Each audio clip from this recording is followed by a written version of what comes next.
హబక్కూకు గ్రంథము 3వ అధ్యాయము 8వ వచనము నుండి 14వ వచనం వరకు తర్వాత 15వ వచనం చివరికి మనం చూసుకుందాం. హబక్కూకు గ్రంథము 3వ అధ్యాయము 8వ వచనము నుండి 14 వరకు మొదటగా చదువుకుందాం.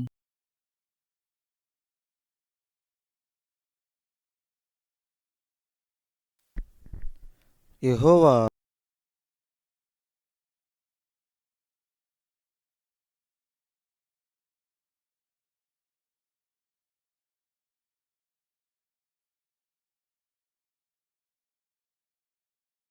విల్లు వరలో నుండి తీయబడి ఉన్నది.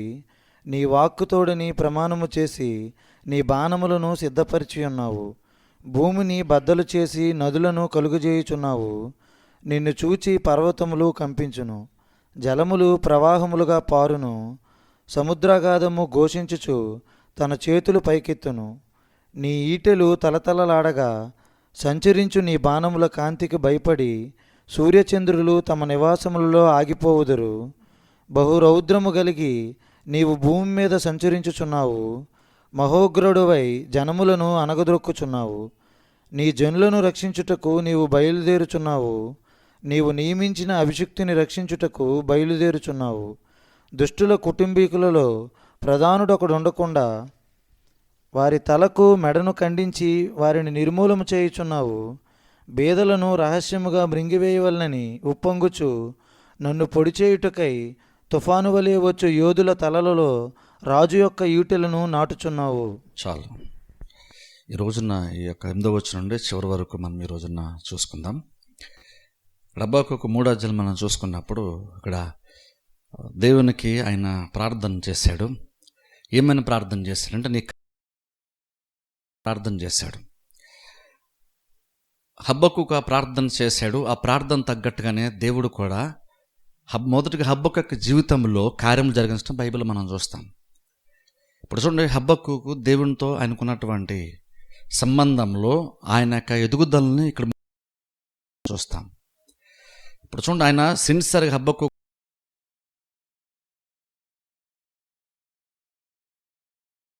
పని చేయాలని ప్రార్థన చేస్తున్నాడు. ఇప్పుడు చూడండి, అది చాలా చాలా ఇంపార్టెంట్. ఆయన పరిస్థితులను చూస్తున్నప్పుడు, హబక్కూకు చూస్తున్నప్పుడు ఆయనకి ఏంటంటే దేవుడు ఏదో ఒకటి చేయాలి అనేటువంటి ఒక ఆశ, ఆలోచన హబక్కూకి ఉంది. ఇప్పుడు ఈ రోజుల్లో ఉన్నటువంటి మనకేను ఆ రోజుల్లో ఉన్నటువంటి హబక్కూకు ఉన్న డిఫరెన్స్ అదే.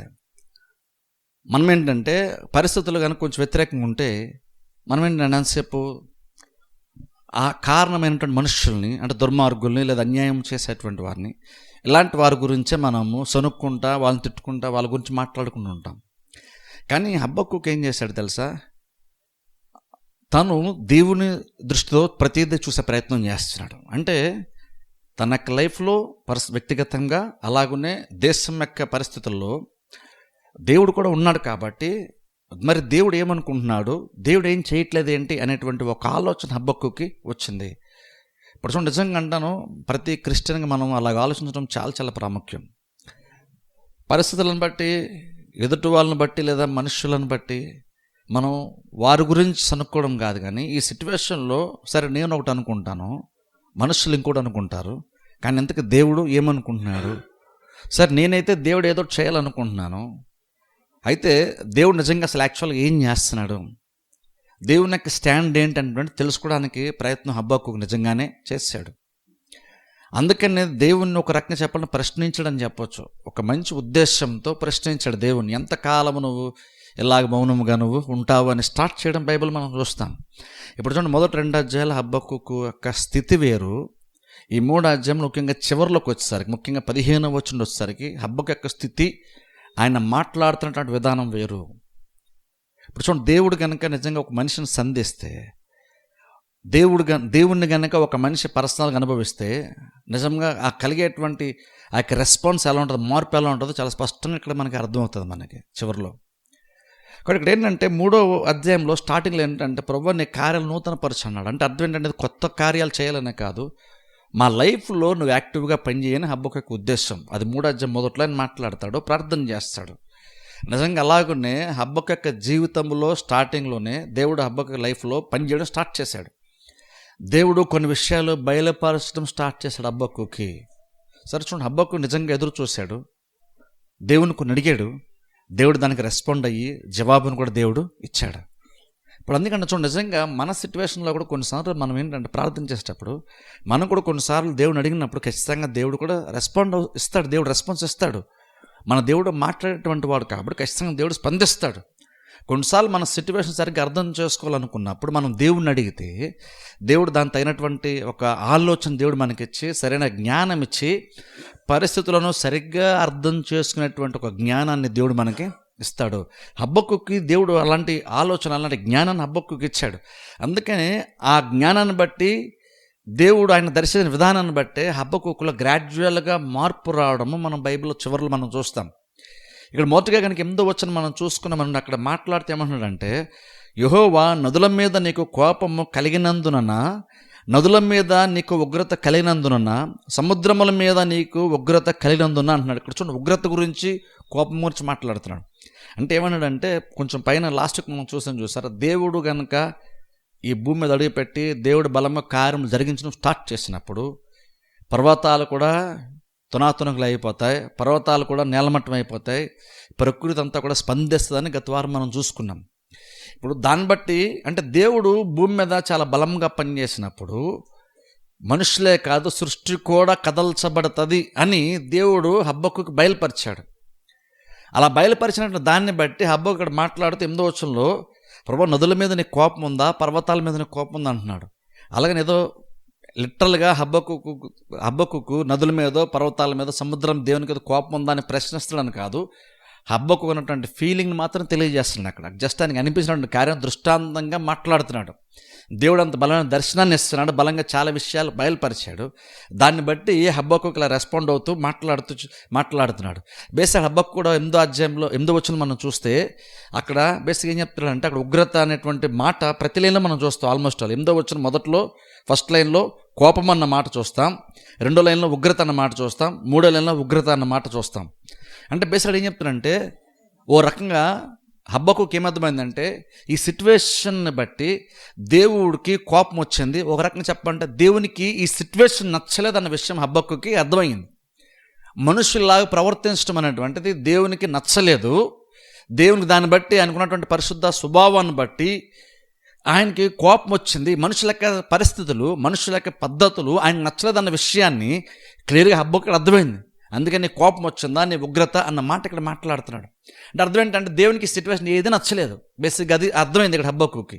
ఎందుకు ఏం సిచ్యువేషన్ అంటే అక్కడ చూడండి, మనం కనుక ఒకసారి 14 చూస్తే అక్కడ ఫస్ట్ టైంలో బీదలను రహస్యంగా మృంగివేయాలని ఉప్పొంగుచు నన్ను పొడి చేయుటకే సరే బీదలు రహస్యంగా మృంగివేయవలని. ఇక్కడ ప్రాబ్లం ఏంటి, దేవునికి ఏం నచ్చలేదు, స్పెసిఫిక్గా చాలా నచ్చలేదు. అందులో ఒకటేంటంటే బలహీనులను, బీదలను, బలవంతులు లేదా అధికారం కలిగినటువంటి వాళ్ళు మృంగివేయాలని, అంటే ఒక రకంగా చెప్పండి అణిచివేయాలని లేదా నష్టపరచాలని, కీడు చేయాలని బలవంతులు బలహీనులను అణిచివేసేటువంటి ప్రయత్నం చేస్తున్నారు. అది దేవునికి నచ్చలేదన్న విషయం హబ్బకు ఇక్కడ అర్థమైంది. తీర్పు వస్తుందంటే వేరే వేరే కారణాలను బట్టి కాదు.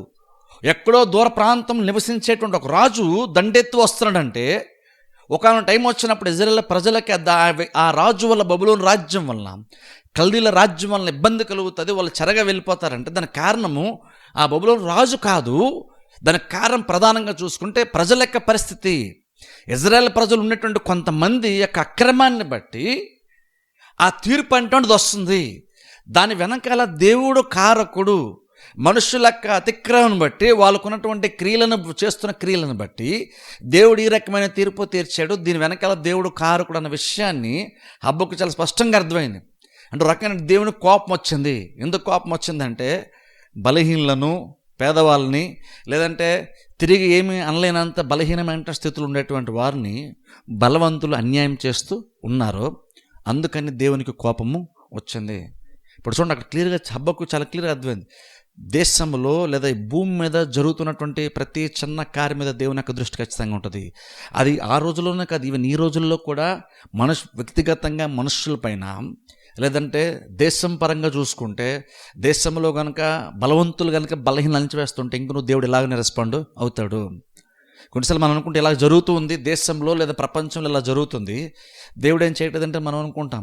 కానీ ఖచ్చితంగా బహుశా మనకు అర్థం కాదేమో కానీ దేవుడు ఖచ్చితంగా దీనికి తగినటువంటి రీతిలో ఎక్కడో కార్యములు ఖచ్చితంగా ఆయన అరేంజ్ చేసే ఉండుంటాడు. ఓ టైం వస్తే అలాంటి వాళ్ళందరూ దేవుని యొక్క కోపమును వాళ్ళు చూడాల్సి వస్తుంది, దేవుని యొక్క ఉగ్రతను వాళ్ళు అనుభవించాల్సి వస్తుంది. అలా ఇక్కడ మాట్లాడితే ఏం చెప్తాడంటే అక్కడ చూడండి 8వ వచనం చివరిలో అంటున్నాడు, నీ గుర్రములను కట్టుకొని రక్షణార్థమైన రథముల మీద ఎక్కి వచ్చుచున్నావు. ఇక్కడ చూడండి అడేం చెప్తున్నాడు తెలుసా, అక్కడ చూడండి దేవుడు వస్తున్నాడు, దేవుడు కోపాన్ని చూపిస్తున్నాడు అంటున్నాడు. కానీ అంటే ఒక రకంగా చెప్పండి, దేవుడు దేశం మీదకి పరిసర ఒక రకంగా వచ్చినట్టుగా ఇన్వాల్వ్ అవుతున్నట్టుగా అక్కడ హబ్బకు అర్థమైంది. కానీ దాని యొక్క ఎఫెక్ట్ ఏంటి, దాని స్పందన ఏంటి అంటే అక్కడ అంటున్నాడు చూడండి, అక్కడ పేదవాళ్ళకేమో అంటే ఎవరైతే అణిచివేయబడుతున్నారో వాళ్ళకేమో రక్షణార్థం ఉంటుంది, ఎవరైతే అన్యాయం చేస్తూ దుర్మార్గం చేస్తున్నారో వారికేమో శిక్షగాను ఉగ్రతగాను తీర్పుగాను అది ఉంటుంది. అంటే రాక ఇక్కడ ఏం చెప్తాడంటే ఇక్కడ 9వ వచనం చూసుకుంటే చాలా విషయాలు దృష్టాంతంగా మాడతాడు. అంటే బేసిక్గా ఎలా మాడతాడంటే ఒక బలమైనటువంటి యోధుడు తన గుర్రం మీద ఆయుధాలతో వచ్చి యుద్ధానికి సిద్ధమయ్యి ఆయుధములు చేత పట్టుకొని శత్రువుల మీదకి బలంగా శత్రువుల వ్యతిరేకంగా బలంగా వస్తున్నట్లుగా ఇక్కడ హబక్కూకు దేవుణ్ణి ఊహించుకుంటున్నాడు. దేవుడు వచ్చే సిచ్యువేషన్ ఎలా ఉంటుందని అనుకుంటున్నాడు అంటే హబక్కూకు దేవుడు ఒక రథం మీద వచ్చేటువంటి ఒక యూదుల్లాగా ఊహించుకుంటున్నాడు. ఖడ్గముతోనూ ఆయుధములతోనూ శత్రువులు అణిచివేయడానికి, తీర్పు తీర్చడానికి, న్యాయం జరిగించడానికి, శత్రువులు నిర్మూలన చేయడానికి వచ్చేటువంటి ఒక యూదులాగా దేవుణ్ణి ఊహించుకుంటున్నాడు దృష్టాంతంగా. అంటే అర్థం ఏంటంటే నిజంగా దేవుడు చాలా యాక్టివ్గానే ఈ భూమి మీద పనిచేస్తూ ఉన్నాడు. అదే ఇక్కడ దృష్టాంతం ఇక్కడ చాలా మాట్లాడుతున్నాడు. అందుకని చూడండి ఈటెల గురించి మాట్లాడతాడు, బాణాల గురించి ఇలా చాలా మాట్లాడతాడు. అలా మారుతూ వస్తే అక్కడ చూడండి మాట అంటున్నాడు చూడండి, అక్కడ 13వ వచనంలో లాస్ట్ లైన్ చూస్తే వారి తలను మెడను ఖండించి వారిని నిర్మూలము చేస్తారు సార్. అంటే రకం దేవుడు ఎంతగా ప్రాబ్లం సాల్వ్ చేస్తాడంటే ఒక పర్మనెంట్ సొల్యూషన్ని దేవుడు ఇస్తాడని బైబిల్ మనం చూస్తున్నాం. పేదవారి పక్షమున దేవుడు న్యాయం తీరుస్తాడని బైబిల్ మనం చూస్తున్నాం. ఆ ప్రాబ్లం కూడా పర్మనెంట్గా దేవుడు సాల్వ్ చేస్తాడన్న మాట ఇక్కడ మాట్లాడుతున్నాడు. ఆ తర్వాత వచ్చేసరికి చూడండి 15వ వచనం చదువుకుందాం ఒకసారి. 15వ వచనం, నీవు సముద్రమును త్రొక్కుచు సంచరించుచునున్నావు, నీ గుర్రములు మహాసముద్ర జలరాశులను త్రొక్కును. నేను వినగా జనుల మీదకి వచ్చేవాడు సమీపించే వరకు నేను ఊరుకొని శ్రమదినము కొరకు కనిపెట్టవలసి ఉన్నది. నా అంతరంగము కలవరపడుచున్నది, ఆ శబ్దమునకు నా పెదవులు కదులుచున్నవి, నా ఎముకలు కుళ్ళిపోవచ్చున్నవి, నా కాళ్ళు వణుకుచున్నవి. చాలు ఇక్కడ చూడండి, ఇక్కడ పర్సనల్గా అది ఏ రకంగా హబక్కూకు మీద ప్రభావం చూపించిందో ఇక్కడ హబక్కూకు మాట్లాడుతున్నాడు. ఇప్పుడు చూడండి ఆయన బాడీ ఎలా స్పందించిందో చెప్తున్నాడు ఇక్కడ. ఇంతకీ దేనికి ఆ స్పందన వచ్చింది తన బాడీలో అంటే ఫస్ట్ ఆఫ్ ఆల్ అక్కడ దేవుని యొక్క దర్శనాన్ని చూస్తున్నాడు. దేవుడు కొన్ని విషయాలు హబక్కూకు బయలుపరిచాడు, జరగబోతున్నటువంటి దాని గురించి దేవుడు హబక్కూకు బయలుపరిచాడు. అంటే అందులో ఓ రకంగా చెప్పాలంటే దేవుడు ఎలా వస్తాడో, ఎంత బలంగా వస్తాడో అక్కడ హబక్కూకు అర్థమయ్యింది. అది మాత్రమే కాదని దేవుణ్ణి ఒక మనిషి సంధించాడు, దేవునితో ఒక ఎన్కౌంటర్ ఏర్పడింది అక్కడికి. అంటే రకంగా చెప్పాలంటే ఒక సాధారణమైన మనిషి దేవుని దర్శించాడు. ఇప్పుడు చూడండి, ఎప్పుడైనా సరే గుర్తుపెట్టుకోండి, మనం బైబిల్ చూస్తున్నప్పుడు దేవుడు కనుక ఒక మనిషిని దర్శించినప్పుడు మనిషి ఎలా రెస్పాండ్ అవుతాడో బైబిల్ మనం చూస్తున్నాం. ఇప్పుడు చూడండి, ఎందుకంటే ఇక్కడ చూడండి హబక్కూకు లాంటి భక్తిపరుడు సైతము ఆయన ఏమన్నాడు తెలుసా, ఆయన చూడండి ఆయన జస్ట్ ఏదో ఆ దేవుడు ఏదైతే దర్శనాన్ని ఇచ్చాడో, ఏదైతే బహుశా ఆయన చూశాడో దాని గురించి మాత్రమే కాదని అది చూసిన తర్వాత అది జరగబోతుంటే భవిష్యత్తు కూర్చున్నటువంటి సమాచారమే కావచ్చు, లేదంటే దేవుణ్ణే దర్శించాడు కదా. అందుకే చూడండి ఒకసారి 3వ వచనం ఒకసారి వెనక్కి 3వ అధ్యాయంలో 2వ వచనం కూడా చూడండి, యెహోవా నిన్ను గూర్చిన వార్త విని నేను భయపడుచున్నాను. చూసారా, ఇక్కడ బేసిక్గా హబక్కూకు భయపడుతున్నాడు అన్నప్పుడు శత్రువు రాబోతున్నాడు చూసారా. ఆ శత్రువు రాబోతున్నాడా, శత్రువు ఏమేమి చేస్తాడన్న దాన్ని బట్టి మాత్రమే హబక్కూకు భయపడిపోతున్నాడని కాదు. ఇంకా చెప్పాలంటే హబక్కూకు భయము ఎక్కువ శాతము శత్రువుని బట్టి వచ్చేటువంటి భయం కంటే దేవుణ్ణి చాలా దగ్గరగా అనుభవించాడు చూసారా, దేవుని యొక్క దర్శనాన్ని పొందుకున్నాడు చూసారా. అంటే రకంగా చెప్పాలంటే దేవుణ్ణి దర్శించాడు చూసారా, దాన్ని బట్టి ఒక రకంగా చెప్పండి ఎక్కువ భయం కలిగింది హబక్కూకి. ఆయన కూర్చున్నటువంటి దర్శనాన్ని బట్టి, ఆయన కూర్చున్న వార్తను బట్టి ఎక్కువగా హబక్కూకు భయపడ్డాడు. శత్రువు వచ్చి ఏమేమి భయంకరమైన కార్యాలు చేస్తాడో అది పెద్దగా హబక్కూకుని అంత ఎక్కువ కదిలించలేదు. అది బహుశా కొంచెం కదిలించి ఉండొచ్చేమో, కానీ నిజంగా ఆయన్ని అంతరంగంలో సైతము కదిలించినటువంటి కార్యం ఏంటంటే, దేవుడు దేని గురించి అయితే మాట్లాడాడో, దేవుడు ఏ దర్శనాన్ని అయితే హబ్బకుకు ఇచ్చాడో దాన్ని బట్టి తన బాడీ ఎక్కువగా చలించిపోయింది, ఎక్కువగా కదల్చబడ్డాడు. జస్ట్ ఇది బాడీలో మాత్రం కదల్చబడ్డాడు అని కాదు, అక్కడ మాట్లాడుతున్నప్పుడు అక్కడ చూస్తే అంతరంగం గురించి కూడా మాట్లాడతాడు. చూస్తారు, అంతరంగం గురించి. ఇంకో రకంగా అక్కడ చెప్పాలంటే లిటరల్గా ఆయన పెదవులు కూడా కదులుచున్నాయని మాట్లాడతాడు అక్కడ.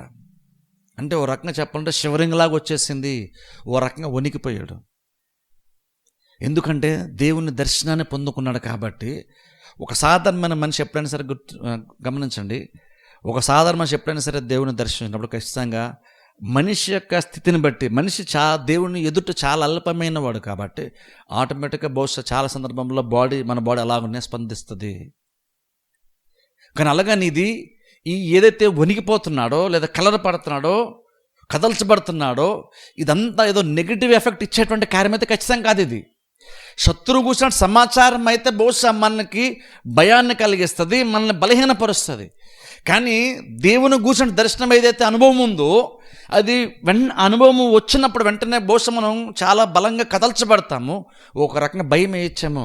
కానీ దాని తర్వాత మాత్రం అది నీకు ఎంతో ధైర్యాన్ని, ఎంతో విశ్వాసాన్ని, ఎంతో మేలు అది నీకు చేస్తుంది.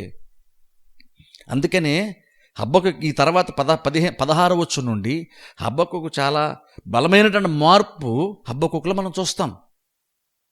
అందుకే చూడండి, ఈవెన్ బైబిల్లో దానియేలు గ్రంథంలో కూడా మనం చూసినప్పుడు దానియేలు కూడా చూడండి, దేవుడు దర్శనాన్ని ఇచ్చినప్పుడు కూడా యాక్చువల్గా దానియేలు కూడా అలాగనే ఫీల్ అయ్యాడు. ఒకసారి చదువుకుందాం చూడండి, ఒకసారి వెళితే ఒకసారి బైబిల్ తీయండి, దానియేలు గ్రంథంలోకి వెళ్దాం. ఒకసారి దానియేలు గ్రంథము 7వ అధ్యాయం 28వ వచనం జస్ట్ ఒకసారి చదువుకుందాం. దానియేలు గ్రంథము 7వ అధ్యాయము 28వ వచనం చదువుకుందాం. దానియేలు 7:28 తీసి చదవండి. దానియేలు 7:28. దానియేలును నేను విని మనస్సునందు అధికమైన కలత గలవాడినైతిని, అందుచేత నా ముఖము వికారమాయెను. అయితే ఆ సంగతి నా మనసులో చాలా తన ముఖం కూడా వికారం అయిపోయిందని బైబిల్ మనం చూస్తున్నాం. ఇంకొక మాట ఇంకా బాగుంటుంది, దానియేలు గ్రంథం 8వ అధ్యాయం 27వ వచనం చదువుకుందాం. దానియేలు 8:27. ఇది ఇంకొంచెం క్లియర్గా ఉంటుంది. దానియేలు 8:27. ఈ దర్శనము కలుగగా దానియేలును నేను మూర్ఛిల్లి కొన్నాళ్ళు వ్యాధిగ్రస్తుడనై ఉంటిని. పిమ్మట నేను కుదురై రాజు కొరకు చేయవలసిన పని చేయుచు చూస్తారు, ఒక వ్యాధి వచ్చిన లాగా ఉండిపోయాడంట. గమనించండి ఒకసారి, అంటే ఏదో జబ్బు వచ్చిన లాగా అంత బలహీనమైపోయింది. అంటే బేసిక్గా ఏమవుతుంది ఇక్కడ, దేవుని యొక్క దర్శనాన్ని ఒక మనిషి పొందుకున్నప్పుడు ఆత్మ చాలా బలపడుతుంది. తెలుసా, ఆత్మ చాలా బలపడుతుంది. ఇక్కడ అంతరంగము కూడా కలరపడుతుంది అన్నప్పుడు బేసిక్ ఏం చెప్తుండో తెలుసా, అంటే లోపల కూడా కదల్చబడ్డాడు, ఓ రకంగా ఆత్మలో కూడా పనిచేసింది. అది కేవలము దేవుని దర్శనాన్ని పొందుకున్నప్పుడు మనిషి యొక్క బాడీ మాత్రమే స్పందన కాదు. ఇక్కడ గమనించండి, బాడీ మాత్రమే స్పందన కాదు, ఇక్కడ దేవుడు ఆత్మలకు తండ్రి కాబట్టి బేసిక్గా ఏమవుతుందంటే ఇక్కడ బయట బాడీ మాత్రం జస్ట్ ఎమోషనే కాదు, ఇక్కడ అంతరంగంలో కూడా అది చాలా బలమైనటువంటి కార్యాన్ని జరిగించింది. ఇప్పుడు అందుకేమంటారంటే ఇది కేవలం భౌతికమైన ఎక్స్పీరియన్స్ కాదు, ఇది శరీరం మాత్రమే స్పందిస్తుంది అని కాదు, నీ ఆత్మ కూడా స్పందిస్తుంది. ఎందుకంటే బేసిక్గా దేవుని యొక్క అనుభవము, దేవుని యొక్క దర్శనం అటువంటిది భౌతికంగా జరిగేది కాదు, ఆత్మలో జరిగేటువంటి కార్యము. కాకపోతే అది ఎంత బలంగా ఉంటుందంటే లిటరల్గా దేవుడే ఒక మనిషిని దర్శించినప్పుడు యాక్చువల్గా ఆత్మలో ఆటోమేటిక్గా నీకు లోపల చాలా మార్పు వస్తుంది. అది మాత్రమే కాదు, కానీ భౌతికంగా కూడా నీ శరీరము ఆటోమేటిక్గా స్పందించడం స్టార్ట్ చేస్తుంది. ఇక్కడ అందుకని మాడుతూ అంటున్నాడు, అంతరంగం కూడా కలవరపడుతుంది అంటున్నాడు. అంతరంగం కూడా కలవరపడుతుంది అంటే చూడండి, దేవుడు దర్శించినప్పుడు బేసిక్గా ఎలా ఉంటుందో తెలుసా, దేవుడు దర్శించినప్పుడు మన హృదయంలో, మన శరీరంలో కూడా చాలా బలంగా కార్యము జరుగుతుంది. మన బాడీలో కార్యం జరుగుతుంది, మన ఆత్మలో కూడా కార్యము జరుగుతుంది. ఇప్పుడు చూడండి, మనం ఆలోచించాలి, ఆత్మలో కార్యం జరుగుతుంది కాబట్టి అనుభవం తర్వాత ఒక బలమైనటువంటి మార్పు యాక్చువల్గా మనకి రావాలి. ఈరోజు ప్రాబ్లం ఏంటంటే చాలామంది ఉండి ఈ దేవుని యొక్క శక్తిని పొందుకున్నాను చాలామంది చెప్తారు, సార్ ఇలాగ పడిపోవడం ఇవన్నీ చూస్తారా. అవన్నీ చూసినప్పుడు నేనేమంటానంటే, చాలామంది బేసిక్గా ఆలోచిస్తారు, అలా పడినప్పుడు ఏం జరిగిందో అని చాలామంది ఆలోచిస్తారు. నేనంటే పడినప్పుడు సరే పడితే పడ్డారు, ఏదో ఎక్స్పీరియన్స్ వాళ్ళకి జరిగింది, వాళ్ళు తిరిగి నిలబడిన తర్వాత వాళ్ళు వచ్చిన మార్పు ఏంటి, అది మనం ప్రశ్నించాలి. తెలుసా, ఈరోజు చాలా సందర్భాలు ఏంటంటే మనం మోసపోతాం, అంటే మనం కార్యాలు సరిగ్గా అర్థం చేసుకోవడం మనకు చేత కాదు. మనం ఎంతసేపు అంటే ఒక్క ఎక్స్పీరియన్స్ మాత్రం చూస్తున్నాం, ఎవరు ఎలాగంటే పడిపోవడమో ఇంకేదో జరగడం మనం చూస్తున్నాం, చూసి ఏదో జరిగిపోయింది అంటున్నాం. సరే ఏం జరిగిందో నీకు అర్థం కాలేదు, బహుశా దేవుని యొక్క శక్తి తాకిందో దేవుడు దర్శించి నీకేదో అనుకుంటాం. సరే నువ్వు పడిపోయావు, సరే ఓకే, నిలబడిన తర్వాత నీలో వచ్చిన మార్పు ఏంటి? పడిపోవడం కోసం కాదు దేవుడు పడగొట్టేది. ఇక్కడ దేవుడు హబ్బోకు ఎక్స్పీరియన్స్ ఇచ్చాడంటే ఊరిని హబ్బోకుని శరీరపరంగా ఆత్మలో కదిల్చడానికి మాత్రమే ఒక ఎక్స్పీరియన్స్ ఇచ్చాడా? లేదే. ఇక్కడ మనం చూస్తే ఇది జరిగిన తర్వాత హబ్బోకులో చాలా బలమైనటువంటి మార్పును మనం చూస్తాం. అంటే అర్థం ఏంటి? ఇప్పుడు బెస్ట్ ఈ రోజుల్లో బయట మనం చూస్తున్నప్పుడు జస్ట్ ఒక ఏదైతే ఎక్స్పీరియన్స్ మనం చూస్తామో, పడిపోవడము, గంతులు ఎలాంటి ఏదో చూస్తామో, మనం ఎంతసేపు ఒక ఎక్స్పీరియన్స్ గురించి మాత్రమే మనం చూస్తున్నాం, దాని గురించి ఆలోచిస్తున్నాం.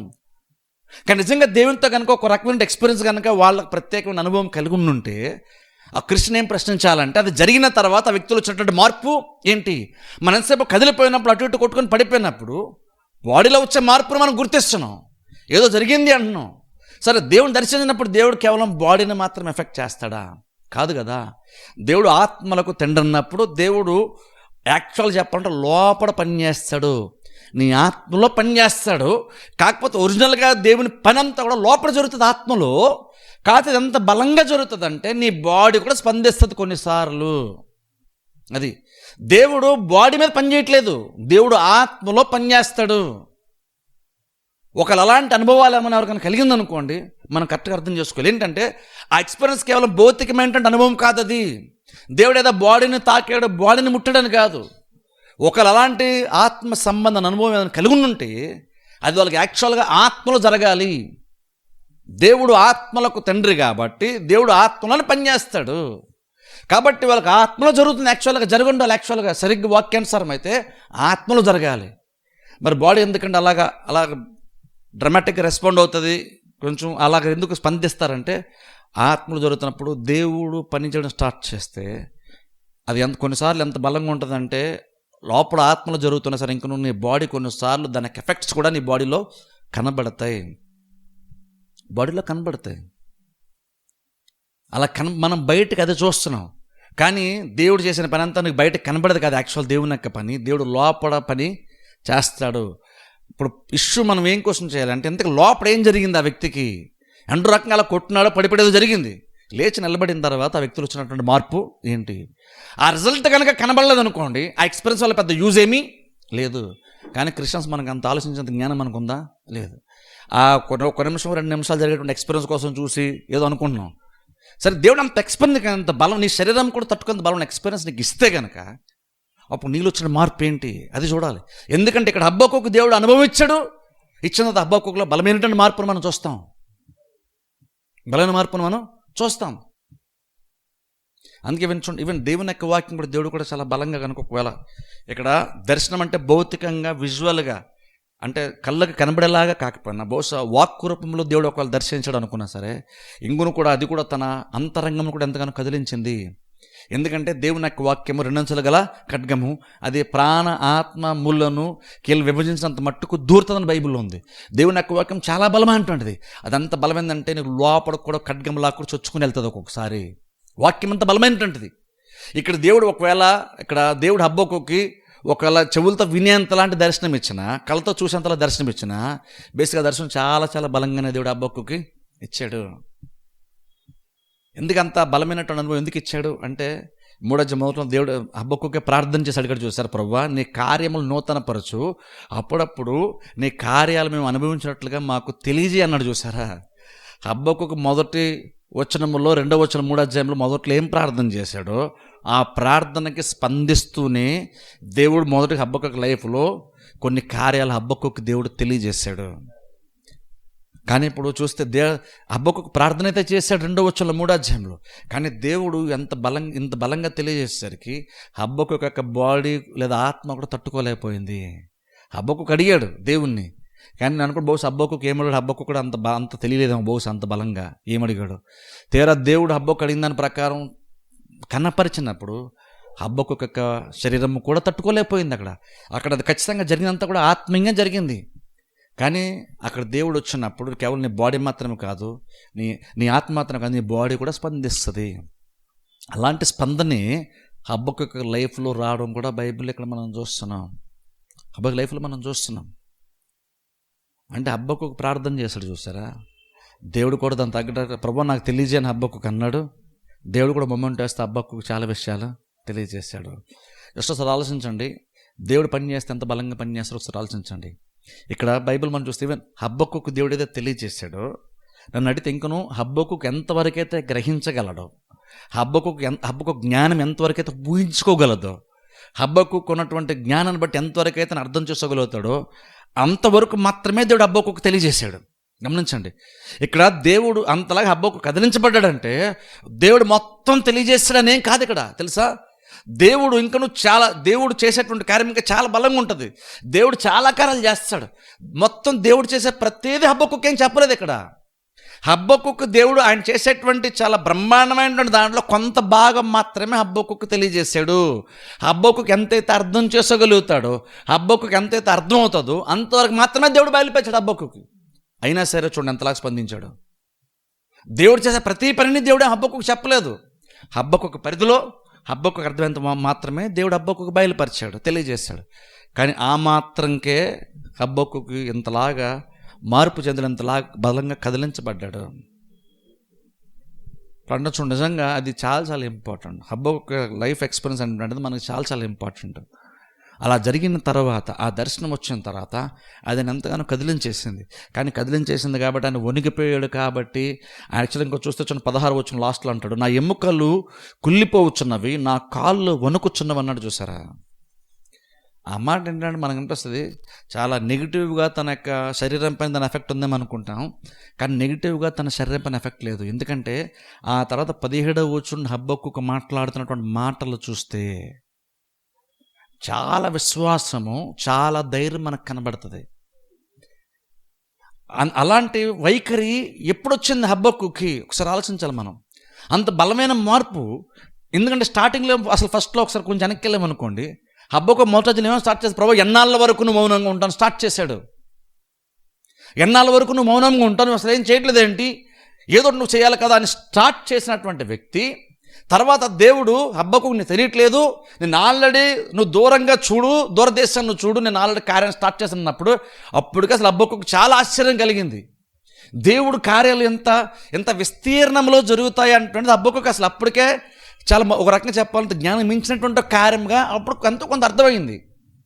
కానీ తర్వాత 3వ అధ్యాయంలో ప్రభువా నీ కార్యములు నూతన పరచు అంటే నువ్వు మాతో డీల్ చేసే విధానం చూసాం, ఒక నూతనమైన అనుభవాన్ని మాకు అన్నాడు.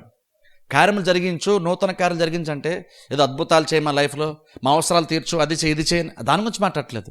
నీ కార్యాలు నూతన పరచు అంటే అర్థం ఏంటంటే, నేను ఎంతమంది చెప్పాను చూసారా, నీతో మాకున్నటువంటి అనుభవం, మా పూర్వీకులు నీ గురించి మాట్లాడుతున్నటువంటి మాటలు ఏవైతే ఉన్నాయో, నువ్వు ఎలాగైతే మనుషుల యొక్క జీవితాల్లో చాలా దగ్గరగా ఉన్నావని, నువ్వు చాలా పర్సనల్గా వాళ్ళని దర్శించావని, నీకు వాళ్ళకు మంచి సంబంధం ఉందని ఏదైతే మేము పూర్వీకులు చెప్తూ విన్నామో అలాంటి అనుభవం తరచుగా మాకు దయచే అన్నాడు. మాకు అవసరతలు ఉన్నాయని చెప్పేసి భోజనం గురించి, ఇడ్లీ గురించి, వస్త్రాల గురించి అక్కడ మాట్లాడలేదు. హబ్బక్కుకు 3వ అధ్యాయం స్టార్టింగ్లో నీతో మాకు అనుభవం ఉండాలి, అది ఇంపార్టెంట్ తెలుసు. ఇక్కడ నీతో మాకు అనుభవం ఉండాలి. నీ కార్యం నూతన పరచంటే ఏదో మాకు మంచి కొత్త ఏదో చేసి నూతన కార్యాలు జరిగించు, మా ప్రతి అవసరాలు తీర్చని ఈ అల్పముగా హబ్బక్కుకు దేవుని అడగలేదు. అన్నాడు నీతో మాకు ఒక ఎక్స్పీరియన్స్ ఏదైతే ఉందో అది ఎప్పుడో మాకు 20 సంవత్సరాల క్రితం దేవుడు మా లైఫ్లో ఎలా చేశాడు, దేవుడు మేము ఎలా అనుభవించాను, ఎప్పుడో నేను నీతో నాకున్న ఎక్స్పీరియన్స్ చెప్పడానికి నేను దశాబ్దాల పాటు వెనక్కి కాదు వెళ్ళాల్సింది, అప్పుడప్పుడు రీసెంట్గా కూడా దేవునితో మాకు ఎలాంటి అనుభవం ఏర్పడింది అని మేము చెప్పగలిగేంత రీతిలో నీ కార్యాలు మా లైఫ్లో నూతన పరచు అన్నాడు హబ్బక్కుకు. అది అడిగాడో లేదో మొదటి అధ్యాయంలో 3వ అధ్యాయం మొదట్లో దేవుడు అనుభవాన్ని హబ్బక్కుకి ఇచ్చాడు. హబ్బక్కుకు దేవుడు అనుభవాన్ని ఇచ్చాడు. ఆ దేవుని అలా పర్సనల్గా దేవుని అనుభవించడాన్ని బట్టి హబ్బక్కుకులో చాలా బలమైనటువంటి మార్పు వచ్చింది. నేను అన్నాళ్ళ వరకు మౌనంగా ఉంటామనేటువంటి వ్యక్తి ఓ మొమెంట్ వస్తే ఓ రకంగా చెప్పాలంటే ఈ 17, 18, 19 వచనాలు చూస్తే ఏమర్థమైందంటే ఖచ్చితంగా మనిషి బ్రతకాలంటే నీతిమంతుడి విశ్వాస మూలంగానే బ్రతకడని విషయం హబ్బక్కుకు అర్థమైంది. 2వ అధ్యాయంలో అదే చెప్తాడు కదా. 2వ అధ్యాయం మనం చూసుకుంటే అక్కడ తీద్దులండి, అక్కడ హబ్బక్కుకు దేవుడు ఏం బయలుపరిచాడు, నీతిమంతుడి విశ్వాసం మూలంగా బ్రతుకుతాడు, జీవిస్తాడని చెప్పాడు. అది అప్పుడే దేవుడు చెప్పాడు. కానీ హబ్బక్కుకులో ఏదైతే దేవుడు దర్శనం పొందుకున్న తర్వాత హబ్బక్కుకులో నూతనంగా విశ్వాసం అనేటువంటిది ఒక రకంగా చెప్పండి నెక్స్ట్ లెవెల్కి వెళ్ళిపోయిందని చెప్పొచ్చు. విశ్వాసంలో ఎదిగాడు. అందుకంటాను ఇది జెన్యూన్ అనుభవం అంటాను. ఇది జస్ట్ ఎమోషనల్గా ఊరిని అటు ఇటు కొట్టుకొని పడిపోయి మళ్ళీ లేచి దులుపుకొని ఊరిని ఇంటికి వెళ్ళిపోయి మరలా మామూలుగానే జీవించేటువంటి జీవితం కాదు ఎక్స్పీరియన్సు. దేవుడితో కనుక అలాంటి అనుభవం ఉంటే ఇలాంటి మార్పు ఖచ్చితంగా వచ్చే తీరుతుంది. హబ్బోకు వచ్చినటువంటి మార్పు జెన్యూన్ ఇది. ఈ రోజుల్లో బయట మనం చాలా క్రిస్టియానిటీలు చూస్తున్నటువంటి ఎంతవరకు జెన్యూనో దాని గురించి అయితే మనం చెప్పలేం. కానీ బైబిల్ అలాంటి అనుభవం ఉన్నటువంటి వాళ్ళు మాత్రము ఒక నిజంగా అలాంటి మార్పు, నిజంగా అలాంటి అనుభవం ఉన్నటువంటి వాళ్ళు సో ఒక ప్రత్యేకమైన మార్పుని వారిలో ఖచ్చితంగా మనం చూస్తాం. హబ్బక్కులో కూడా ఎగ్జాక్ట్ అదే మనం చూస్తాం తెలుసా. అంతలా కదిలించబడిన తర్వాత ఆయన విశ్వాసపు స్థితి ఖచ్చితంగా మారిపోయింది తెలుసా. ఆయన జస్ట్ భౌతికమైన పరిస్థితుల్ని లేదంటే ఈ అన్యాయం చేసేటువంటి మనుషులను దాటి చూడడం స్టార్ట్ చేశాడు తెలుసా. ఎందుకంటే దేవునితో ఉన్నటువంటి అనుభవం ఉంటుంటుంది. ఆయన్ని ఆటోమేటిక్గా అనుభవం మునుపు కంటే అనుభవం తర్వాత ఆయన స్థితి, ఆత్మస్థితి కొంచెం బెటర్గా మారిపోయింది. అందుకే చూడండి, ఇప్పుడు 17వ వచనం చూడండి ఎలాంటి మాటలు మాట్లాడతాడు. చదువుకుందాం. 17వ వచనం చదవండి.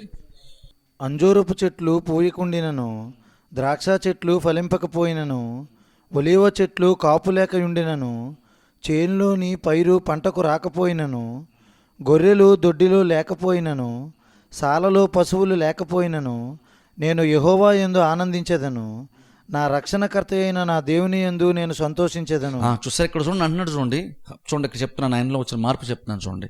హబ్బక్కులో అనుభవం దేవుని దర్శనాన్ని పొందుకున్న తర్వాత హబ్బకు సడన్గా చూడండి, ఇప్పుడు ఆయన స్టేట్మెంట్స్ ఎలా మారిపోయిన చూడండి. ఇప్పుడు ఆయన జనరల్గా మాట్లాడలేదు, పర్సనల్గా తన లైఫ్ కోసం మాట్లాడుతున్నాడు తెలుసు. ఇప్పుడు దేశం కోసం మాట్లాడట్లేదు, ప్రజల కోసం మాట్లాడలేదు, ప్రజల యొక్క ప్రాబ్లమ్స్ కోసం మాట్లాడలేదు. ఆయన ఇక్కడ దేవునితో తనకున్న ఎక్స్పీరియన్స్ని బట్టి తనలో వచ్చిన మార్పుని ఒక రకంగా డిక్లరేషన్ లాగా ఆయనే చెప్పుకుంటున్నాడు. ఆ అనుభవం కలిగిన తర్వాత ఆయనకి ఎలాంటి మార్పు వచ్చిందో, ఆయన ఏది గ్రహించాడో దాన్ని ఆయన చెప్పుకుంటున్నాడు. ఇక్కడ ఏమన్నాడు తెలుసా, అక్కడ అన్నాడు చూడండి, అంజూరపు చెట్లు పూయకుండాను, ద్రాక్ష చెట్లు ఫలింపకపోయినను, ఒలీవ చెట్లు కాపు లేకుండాను, చేనులోని పైరు పంటకు రాకపోయినను, గొర్రెల దొడ్డిలో లేకపోయినను, సాలలో పశువులు లేకపోయినను. సరే, ఎన్ని లేకపోయినా మాట్లాడుతున్నాడు తెలుసా. సింపుల్ అది అర్థం కావాలంటే అర్థం ఏంటంటే, ఆ రోజుల్లో చూడండి అంతా కూడా ఏంటంటే, ఆ రోజుల్లో అంతా వ్యవసాయం మీద ఆధారపడేటువంటి మనుషులు. ఆ కాలం అంటే ఎక్కువ వ్యవసాయం మీద, పశువుల మీద మాత్రమే ఆధారపడేటువంటి ఒక కాలము. ఇప్పుడు అలా మాట్లాడుతూ ప్రతిదాన్ని చెప్తున్నాడు. చెట్ల గురించి మాట్లాడుతున్నాడు, పశువుల గురించి మాట్లాడుతున్నాడు. బేసిక్గా మనుషులకు ఆ రోజుల్లో వాళ్ళు బ్రతకడానికి, ఆదాయం రావడానికి కారణం ఈ రెండు అవకాశాలు, ఈ రెండు దారులు మాత్రమే ఆ రోజులు ఉండేవి. అయితే పశువుల ద్వారా వచ్చే ఆదాయం ద్వారా వాళ్ళు బ్రతకాలి, లేదనుకుంటే చెట్ల ద్వారా వచ్చేటువంటి పంట ద్వారా వాళ్ళు బ్రతకాలి. అది వాళ్ళు తినో లేదా అమ్ముకోనో, ఆ డబ్బులు తెచ్చుకుని దాన్ని మళ్ళీ ఇంకా వేరేది కొనుక్కును. అలాగే బేసిక్గా వాళ్ళకి ఈ రోజుల్లో అంటే మనకి వ్యాపారాలని, ఉద్యోగాలని చాలా ఉన్నాయి. కానీ ఆ రోజుల్లో ఈ రెండే ఆప్షన్స్ మనిషి బ్రతకడానికి. ఇప్పుడు చూడండి, ఆ రెండు ఆప్షన్స్ గురించి మాట్లాడుతూ ఆ రెండు ఆప్షన్స్ దారులు మూసుకుపోయినా సరే అంటున్నాడు. ఒకసారి ఆలోచించండి. ఏమన్నా తెలుసా, అంటే ఆ రోజుల్లో మనిషి బ్రతకడానికి ఏ దారులు అయితే ఉన్నాయో ఆ దారులన్నీ మూసుకుపోయినా సరే అంటున్నాడు. ఇక్కడ మూసిపోయినా సరే ఏంటి, మూసిపోయినా సరే అంటే తెలుసా అంటున్నాడు, నేను యెహోవా యందు ఆనందించేదను. చూసారా, నేను యెహోవా యందు ఆనందిస్తాను. అంత మార్పు వచ్చింది హబ్బక్కులో. బట్ అదే కాదు, ఇంకా చెప్పండి, యాక్చువల్గా ఎంతకాలము అని ఒక రకంగా అసహనాన్ని ప్రదర్శించాడు చూసారా. కానీ చూడండి 16 కొంచెం వెనక్కి వెళ్తే 16 2 లైన్లో, నేను ఊరుకొని శ్రమ దినము కొరకు కనిపెట్టవలసి ఉన్నది. ఇది కూడా అర్థమైంది చూడండి. ఈ రెండు విషయాలు మనం చూస్తాం. ఒకటేంటి, ఫస్ట్ ఎంతమంది ఏమో ప్రభు ఎంతకాలం ప్రభు అని దేవుడే లేట్ చేస్తున్నాడేమో అనుకొని ఓపిక తగ్గిపోయి అసహనాన్ని దేవుని వ్యక్తపరిచినటువంటి హబ్బక్కుకు ఇప్పుడు అంటున్నప్పుడు ఆయనకి మొత్తం క్లియర్గా అర్థమైన తర్వాత, దేవుని యొక్క దర్శనాన్ని లేదా దేవుని అనుకున్న వ్యక్తిగత అనుభవాన్ని అనుభవించిన తర్వాత ఇప్పుడు ఆయన ఎక్కడ తొందరపడట్లేదు. ప్రభు ఏదో చెప్పి త్వరగా చేసి అని అంటలేదు. ఇప్పుడు అర్థం, నేను వెయిట్ చేస్తాను అంటున్నాడు. ఇప్పుడు సరే, ఈ రెండు మనకి ఎంత ఇంపార్టెంట్ తెలుసా. దేవుని బట్టి ఆనందించడం మనకి ఎంత ఇంపార్టెంట్, వెయిట్ చేయడం ఎంత ఇంపార్టెంట్ తెలుసా. మనకి చాలా సందర్భంలో ఏంటంటే ఈ రెండు మనకు కష్టమైపోతాయి. మనకు వెయిట్ చేయడం కష్టం. రెండోది, ఆ కార్యం జరిగే వరకు మనం ఇంకను దేవుని బట్టి ఆనందించటము, మనకు రక్షణకర్త దేవుని బట్టి ఆనందించడం, ఈ రెండు క్రిస్టియన్ కష్టమే. కానీ అంటే ఈ రెండు లక్షణాలు కనుక నీలో ఉంటే నువ్వు ఆత్మీయంగా ఎదుగుతున్నట్టు అర్థం తెలుసా. దేవుడు ఎప్పుడు జరిగిస్తాడు, ఇన్ని విషయాలు డీటెయిల్గా దేవుడు బయలుపరిచాడు. కానీ డేట్ ఏమైనా దేవుడు చెప్పాడు హబ్బక్కుకి? ఎక్కడ చెప్పలేదు. త్వరలో జరుగుతుందని చెప్పాడు, కానీ ఎప్పుడు జరుగుతుందో చెప్పలేదు. మరి డేట్ తెలియకుండా కూడా నేను వెయిట్ చేస్తాను అంత కాన్ఫిడెంట్గా ఎలా చెప్తున్నాడు హబ్బక్కుకి? ఆలోచించండి. ఇంతకుముందు ఇలాగ నేను వెయిట్ చేస్తాను దేవుని కోసం అనగలిగాడు. ఇంతకుముందు ఇంతకుముందు అనలేకపోయాడు. ఇంతకుముందు అలా అనలేని వ్యక్తి ఇప్పుడు అంటున్నాడు, ఓకే ఇప్పుడు నాకు అర్థమైంది, ఇప్పుడు నేను దేవుడు చేసే కార్యక్రమం నేను వెయిట్ చేస్తాను. ఇప్పుడు వెయిటింగ్ అంటే దానికి పెద్ద కష్టంగా లేదు ఆయనకి. ఎందుకంటే హబ్బకు తెలిసింది నీతిమంతుడు విశ్వాస మూలంగా జీవిస్తాడు, అది 2 అధ్యాయంలో దేవుడు చెప్పేశాడు. ఇప్పుడు లిటరల్గా చెప్పాలని అనుకుంటున్నాను, హబ్బకు నిజంగా ఇప్పుడు విశ్వాసముతో జీవించడం స్టార్ట్ చేశాడు అంటాను. నేను అడిగితే ఇప్పుడు విశ్వాసం ఉంది కాబట్టి విశ్వాసంతో వెయిట్ చేయడం కూడా తెలిసింది. ప్రతిదీ నాకు విశ్వాసం చెప్తుందంటే నాకు ప్రతిదీ అర్థం అవ్వాల్సిన అవసరం లేదు, కానీ ఖచ్చితంగా దేవుడు రక్షణకర్త అయినటువంటి దేవుడు మేలు చేసేటువంటి దేవుడు న్యాయం జరిగించేటువంటి దేవుడు మనుషులను రక్షిస్తాడు. కాబట్టి దుర్మార్గం శిక్షించేటువంటి అదే మూమెంట్లో యథార్థపరులకి నీతిమంతులకి రక్షణ కూడా దేవుడు కల్పిస్తాడు. కాబట్టి ఖచ్చితంగా ఆ దినము కొరకు నేను వెయిట్ చేస్తాను ఓపికగా. ఇప్పుడు ఓపికగా వెయిట్ చేయడం హబ్బకు అసలు ప్రాబ్లమే లేదు, వెయిటింగ్ ప్రాబ్లం లేదు. బతడానికి ఉన్నటువంటి దారులన్నీ మూసుకుపోయినా సరే ఆనందించడానికి మాత్రం ఎటువంటి ప్రాబ్లం హబ్బకుకి లేదు. అందుకనే కదా నెహెమ్యా గ్రంథం ఉంటుంది, యెహోవాను బట్టి ఆనందించడం వలన బలము పొందుకుంటాం. ఇక్కడ ఈ ఆనందం కోసం అయితే ఇక్కడ హబ్బకుకు మాట్లాడుతున్నాడు. ఊరిని ఏదో చర్చిలో కూర్చొని హల్లెలూయా స్తోత్రం చెప్పేసే అలాంటి ఎమోషనల్గా వచ్చేటువంటి ఆనందం కాదు. ఇక్కడ హబ్బకుకు ఇక్కడ చెప్తున్నటువంటి ఆనందం ఎలాంటిదంటే ఇది దేవుని బట్టి ఆనందిస్తాడు, ఆనందం వలన వచ్చేటువంటి బలం గురించి కూడా మాట్లాడుతున్నాడు. ఇప్పుడు చూడండి, ఆనందాన్ని మనం క్రిస్టియానిటీలో మనం చాలా అల్పంగా అర్థం చేసుకున్నాం. ఏంటి, చర్చిలోకి వచ్చినప్పుడు పాటలు పాడేటప్పుడు వచ్చే సంతోషము, లేదా మంచి వాక్యం వినేటప్పుడు వచ్చే సంతోషం వరకే పరిమితం చేస్తాం. ఆనందం అంటే నువ్వు చర్చిలో ఉన్నప్పుడు మాత్రం వచ్చేటువంటి దాని గురించి మాట్లాడలేదు. నువ్వు రియల్గా నువ్వు బయటకు వెళ్ళిన తర్వాత నువ్వు చుట్టూ ప్రతిదీ నువ్వు చూస్తున్నప్పుడు నీకు ఏది అనుకూలంగా లేదు. నీకు యాక్చువల్గా నీకు పాడి పశువులు అక్కడ దొడ్లో నీకు పశువులు లేవు, అక్కడ నీకు పంట ఏమీ చేత రావట్లేదు, చెట్లకి అంజూరపు చెట్లు ఏమి ఫలాలేమీ లేవు. నువ్వు బతకడానికి నిన్ను బతికించడానికి ఉన్నటువంటి ప్రతి దారి మూసిపోయింది. నిన్ను బతికించడానికి నువ్వు ప్రతిరోజు నువ్వు బ్రతకడానికి ఉన్నటువంటి ప్రతి దారి మూసిపోయిన తర్వాత కూడా నేను ఆనందిస్తాను అంటున్నాడు. ఇది చర్చిలో ఉన్నప్పుడు ప్రసంగం వినేటప్పుడు పాటలు పాటలు వచ్చి ఆనందం కోసం మాట్లాడలేదు. రియల్గా బయటికి వెళ్ళిన తర్వాత ప్రతిదీ మూసిపోయినా సరే నన్ను బతికించడానికి ఉన్నటువంటి కనీస అవసరతలు ఏవైతే ఉన్నాయో అవన్నీ మూసిపోయిన తర్వాత నేను దేవుని బట్టి ఆనందిస్తాను అంటున్నాడు. ఆ మాట ఎందుకు చెప్తున్నాడు? ఇక్కడ జస్ట్ ఆనందం అంటూ ఊరిని ఏదో సంతోషిస్తానే కాదు, ఎందుకంటే ఆనందించడం వలన అలాంటి సిచ్యువేషన్స్ని కూడా జయించడానికి బలం వస్తుంది. చూసారా, యెహోవా యందు ఆనందించడం వలన మనం బలం పొందుకుంటాం కదా. ఈ ఆనందం అంటే ఊరిని ఏదో నేను బాగానే ఉన్నాను, నేను హ్యాపీగా ఉన్నాను అని బయటకు ఊరినే 10 మందికి చూపించుకోవడానికి నువ్వు కనపరిచేటువంటి పైన ఆనందం కాదు ఇది. ఇది నిజంగా నీకు దేవుణ్ణి గూర్చి, దేవుని యొక్క ప్రత్యేకతను గురించి, దేవుని యొక్క మహత్యంను గూర్చి నీకు అర్థమైన తర్వాత, ఆయన ప్రత్యేకత తెలిసిన తర్వాత ఇవన్నీ మూసిపోయినా సరే, నా చుట్టూ ప్రతిదీ కూడా కదల్చబడుతున్నా సరే, నా చుట్టూ ప్రతిదీ కూడా అది ప్రమాదకరంగా మారుతున్నా సరే, ఇబ్బందికరంగా మారుతున్నా సరే, ఇంకనూ ప్రతిదీ కూడా దేవుని యొక్క సర్వాధికారం కిందనే ఉందని అర్థంతో చూసారా, దాన్ని బట్టి వచ్చేటువంటి ఆనందం కోసం మాట్లాడుతున్నాడు. దీన్ని కరెక్ట్గా అర్థం చేసుకోవాలి. ఏమి లేకపోతే సరే నేను దేని స్తుతించేస్తానండి అంటే దేవుడి కంటే గొప్పలా మాట్లాడకూడదు మనం. కానీ చాలామంది వాక్యం అలా అనుకుంటారు, ఏమి లేకపోతే నేను దేవుని స్తుతించేస్తానండి అంటే ఒక ఇప్పుడు ఎవరు గొప్పలు అయ్యారు? ఇప్పుడు నాకు దేవుడు ఏం చేయకపోతే నేను దేవుని మాత్రం వదలనండి. ఇప్పుడు ఎవరు గొప్పలు అయ్యారు? దేవుడు కాదు గొప్పలేదు, నువ్వు గొప్పడు అయ్యావు. దేవుడు నాకేం చెప్పి నేను మాత్రం దేవుని వదలనండి అంటే అక్కడ దేవుడు నన్ను వదిలేసినా నేను దేవుని వదలని చెప్తున్నావు నువ్వు. చాలామంది నిజమే అనుకుంటారు. బైబిల్ ఇక్కడ హబ్బకుకు అలా చెప్పట్లేదు. ఇక్కడ దేవుడు వదిలేసిన నేను మాత్రం వదలనండి. దానికి యోబు లాంటి ఎగ్జాంపుల్ తీసుకొచ్చి, ఏం దేవుడు మంచి చేస్తేనే దేవుని సేవించేది, దేవుని కోసం స్తుతించేది, పాటలు పాడేది, దేవుడు కీడు చేసినా సరే మనం దేవుని వదలకూడదు కదా, ఇలాంటి మాటలు చెప్తారు చాలామంది. కానీ అసలు పాయింట్ ఇక్కడ ఏంటంటే, దేవుడు అలాంటి కీడు ఫస్ట్ ఆఫ్ ఆల్ చేస్తాడా? ఎప్పుడైనా గుర్తుపెట్టుకోండి, దేవుని కంటే నమ్మదైనటువంటి ఉంటారు ప్రపంచంలో ఎవరు లేరు. నువ్వు దేవుని నమ్మేవంటే అర్థం ఏంటంటే, ముందు నువ్వు ఆయన ఎంతో కొంత మంచితనాన్ని కనపరిచాడు కాబట్టి నువ్వు ఆయన్ని నమ్మేవు. అంతేగాని మన మీద పాపం దేవుడు మంచోడు, ఆయనకి పాపం ఎవరు లేరు, నేనైనా సపోర్ట్ చేస్తానులే దేవునికి అని నువ్వేదో దేవునికి ఏదో నువ్వేదో దేవునికి కలిసి వచ్చినట్టు చేయడానికి, నువ్వేదో ఆయన్ని ఏదో బలపరచాడు, నువ్వు ఆయన వెనకాల వెళ్ళలేదు. మనం ఏదో గొప్పలో ఎప్పుడు మనం ఫీల్ అవ్వకూడదు. ఏమి లేకపోతే నేను దేవుని సేవింగ్ చేస్తానండి. ఈ స్టేట్మెంటు అలాంటి జస్ట్ ఊరినే పైన స్టేట్మెంట్ కాదు ఇది. ఆ మాట చెప్తున్నప్పుడు ఆయన అర్థం ఏంటంటే, నాకు అన్ని దారులు మూసిపోయినా, నాకు ఏది కలిసి రాకపోయినా సరే నేను ఎందుకు ఆనందిస్తాను? కలిసి రానందుకు ఆనందిస్తానని కాదు, ఇంకను వీటన్నిటిపైన దేవుడు ఉన్నాడు, వీటన్నిటిపైన దేవుని కంట్రోల్లో ఉంది. పశువులు దొడ్లో లేవు అంటే నాకు కంట్రోల్ లేదు. అది పేదరికం నాకు కంట్రోల్ లేదు, దరిద్రం నాకు కంట్రోల్ లేదు, రోగము నాకు కంట్రోల్ లేదు, పరిస్థితులు నాకు కంట్రోల్ లేవు.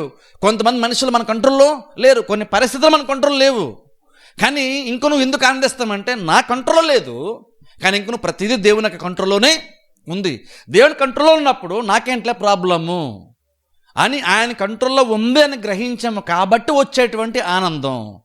అది గ్రహించినటువంటి విశ్వాసి దేవుని బట్టి ఆనందించినప్పుడు ఆ ఆనందం వలన నీకు బలం వస్తుంది. తెలుసా, పౌలేమన్నాడు కొరింథీ పత్రికలో, 2వ కొరింథీ పత్రికలో, ఆ దేవుడు ముళ్ళుంది తీసే ప్రభుని మాట్లాడిన తర్వాత దేవుడు బయలుపరిచి నా కృప నీకు చాలా నా తత్వం అన్నాడు పౌలు. నేను ఎప్పుడు బలహీనున్నా అప్పుడే నేను బలవంతుని, కాబట్టి నా బలహీనతలో నేను ఆనందిస్తాను, అతిశయపడతాను అంటున్నాడు. ఎగ్జాక్ట్ ఇదే బలహీనత. అతిశయపడతా అర్థం ఏంటి? నాకు రోగం వచ్చినప్పుడు కూడా నేను దేవుని స్తుతిస్తాను కదా అర్థం. నాకు బలహీనత వచ్చినప్పుడు నేను ఏం గుర్తు చేసుకుంటాను అంటే బలహీనత అంటే నన్ను బలహీనపరుస్తుంది, అది నాకు బ్యాడ్ న్యూస్ అది. కానీ అదే మొమెంట్లో నాకు గుడ్ న్యూస్ ఏంటి తెలుసా? నేను ఎప్పుడైతే నా బలం అయిపోయిందో అప్పుడు దేవుని యొక్క బలమే నాకు వచ్చేస్తుంది. నాకున్న బలహీనతను బట్టి నేను ఆనందించట్లేదు, నాకు రాబోయేటువంటి దేవుని యొక్క బలాన్ని బట్టి నేను ఆనందిస్తున్నాను. అది పౌలు చెప్తున్నాడు మాట. మనకేదో బలహీనత ఉంది, బలహీనతలో కూడా దేవుని స్తోత్రం చెల్లించేస్తానండి. చాలామంది అలా చెప్తారు, నాకు ఏం లేకపోయినా దేవుని స్తుతించేస్తాను, దేవుని వదలనండి. అక్కడ హబ్బక్కు కానీ భక్తులు పౌలు అలాంటి అలా చెప్పట్లేదు. బలహీనతలు అతిశయపడతానంటే నాకు బలహీనత ఉందండి దేవుని స్తోత్రం అంటే, నాకు జ్వరం వచ్చింది దేవుని స్తోత్రం అన్నాడని కాదు అర్థం. చాలామంది అలా అనుకుంటున్నారు. నీ రోగాన్ని బట్టి దేవుడు మహిమపరచబడ్డు, నీకు ఆరోగ్యం పొందుకుంటే దేవుడు మహిమపరచబడతాడు కదా. అది బేసిక్ సెన్స్. అది మనకి ఎంతో కొంత ఇంక జ్ఞానం పనిచేస్తే తెలిసేది ఏంటంటే రోగంలో దేవునికి ఆనందం లేదు. నిజంగా రోగంలో కనుక దేవునికి సంతోషం కలుగుతుంది, దేవుని మహిమ కలుగుతుంది అనుకుంటే, స్వస్థత కోసం కొంత వచ్చినాడు, లేదు నీకు రోగం వల్ల దేవుని మహిమ కలుగుతుంది కాబట్టి నువ్వు రోగంతో ఉండు అని దేవుడు చెప్పాలి, యేసుక్రీస్తు. కానీ ఎవరికైనా చెప్పారా? ఎవరికైనా చెప్పలేదు. కాబట్టి ఇంకా చెప్పాలంటే పుట్టుగుడ్డు వచ్చారు చూసారా, వీడు పాపం చేశాడు, వీడు తల్లిదండ్రులు పాపం చేశారంటే దేవుని క్రియలు ఎంత ప్రత్యక్షపరచబడి అంటే అర్థం ఏంటి? ఇప్పుడు ఎలాగుంటే కాదు, స్వస్థత పొందుకుంటే దేవుని మహిమ కలుగుతుంది అని క్రీస్తు ఆ వ్యక్తిని స్వస్థపరిచి దేవునికి మహిమను తీసుకొచ్చారు. కాబట్టి కార్యాలు బెటర్గా మారడంలో దేవునికి మహిమ కలుగుతుంది. ఇక్కడ అందుకని హబ్బక్కు కూడా ఏం చెప్తున్నాడంటే యెహోవాను బట్టి ఆనందిస్తానని చెప్తున్నప్పుడు ఏం చెప్తున్నాడు అక్కడ? అన్ని దారులు మూసిపోయినా, ఏది కలిసి రాకపోయినా సరే ఇంక నేను దేని బట్టి ఆనందిస్తాను. ఎందుకు ఆనందిస్తానంటే నేను దేవుని అనుభవించాను కదా, దేవుని యొక్క దర్శనం చూశాను, దేవుని యొక్క మహత్యాన్ని చూశాను, ఆయన ఎంత భయంకరమైన వాడో నాకు అర్థమైన తర్వాత వీటిని బట్టి నేను ఎందుకు భయపడాలి? ఇందుకు నా రక్షణకర్త అయినటువంటి దేవుని బట్టి నేను ఆనందిస్తాను అంటున్నాడు. అంటే అర్థం ఏంటి? ఇవన్నీ నన్ను పాడు చేయాలని, ఇవన్నీ నన్ను నాశనం చేయాలని ఉద్దేశంతో వస్తున్నా సరే వీటన్నిటిలో నుండి నన్ను రక్షించేటువంటి దేవుడు ఉన్నాడు చూసారా, ఆ దేవుని బట్టి నేను ఆనందిస్తాను అంటున్నాడు. రక్షణను బట్టి ఆనందిస్తాను అంటున్నాడు. పేదరికాన్ని బట్టి, దరిద్రాన్ని బట్టి, లేమిని బట్టి నేను ఆనందిస్తాను అంటలేదు. వీటిలో నుండి కూడా దేవుడు నన్ను రక్షిస్తాడు చూసారా. అందుకని రక్షణకర్త అయినటువంటి దేవుని బట్టి నేను ఆనందిస్తానని చెప్తున్నాడు ఇక్కడ హబ్బక్కు. ఇప్పుడు చెప్పండి, హబ్బక్కు ఎంత మారాడో తెలుసా? అక్కడ వెయిట్ చేయడానికి ఓపిక లేనటువంటి వ్యక్తి వెయిట్ చేయడం అంటే ఇప్పుడు చాలా సులువుగా మారిపోయింది దానికి. ఇప్పుడు అందుకని అంటే చూడండి, 2వ అధ్యాయంలో ఏదైతే నీతిమంతుడు విశ్వాసమూలం బ్రతుకుతాడని హబ్బక్కు దేవుడు చెప్పాడు. ఇప్పుడు ఆ మాట ఎగ్జాక్ట్గా ఒక రకంగా చెప్పండి, హబ్బక్కు అవన్నీ అర్థం తర్వాత ఈ 17వ వచనం 18వ వచనం స్టేట్మెంట్ బట్టి ఏమవుతుందంటే, ప్రభువా నేను ఎక్కడుండి ఈ సిచ్యువేషన్లో కూడా విశ్వాసాన్ని బట్టి నేను బ్రతుకుతాను. నాకు వస్తున్నటువంటి వచ్చుబడిని బట్టి, నాకు వస్తున్న రాబడిని బట్టి నేను బతకట్లేదు. నా ఫ్యూచర్ బాగానే ఉంటుంది అనుకోవడానికి, నాకు వస్తున్నటువంటి శాలరీని బట్టి కాదు నేను నాకు డోకా ఉండదు అనుకోవడానికి, నా పర్మనెంట్ జాబ్ కాదు నాకు ధైర్యాన్ని నిశ్చేతనిచ్చేది, నాకు మంత్లీ వస్తున్న ఇన్కమ్ కాదు నాకు ధైర్యాన్ని నింపేది, నాకు ధైర్యం వచ్చేది నిన్ను బట్టి, వాటిని బట్టి కాదు అని బేసి ఏం చెప్తానంటే, ఒక రకంగా చెప్పాలంటే నేను దేవుని బట్టి ఆనందిస్తాను, ఏది ఉన్నా లేకపోయినా సరే, ఏది కలిసి వచ్చినా కలిసి రాపన్నప్పుడు బేసిక్ ఏం చెప్తానంటే, ఎక్కడుండి నాకు అర్థమైంది, ఎక్కడుండి నేను విశ్వాసంగా మాత్రమే జీవిస్తాను, విశ్వాసంతో మాత్రం బ్రతుకుతాను, పరిస్థితులను బట్టి కాదని హబ్బక్కు ఒక రకంగా తన విశ్వాసపు స్థితిని డిక్లేర్ చేస్తున్నాడు. ఒక రకంగా చెప్పాలంటే బయటికి వ్యక్తపరుస్తున్నాడు, చెప్పుకుంటున్నాడు. ఎక్కడుండి హబ్బక్కు ఎలా బ్రతుకుతాడో చెప్తున్నాడు, ఆయన బయటికి చెప్తున్నాడు. సో ఆలోచించండి, నిజంగా దీన్ని బట్టి ఆ దేవుని యొక్క దర్శనం అంటే హబ్బక్కుని ఎంతగా మార్చేసిందో. ఇంకా చివరి రోజు చదువుకుందాం చూడండి. యెహోవాను బట్టి ఆనందిస్తానని చెప్తున్నాడు.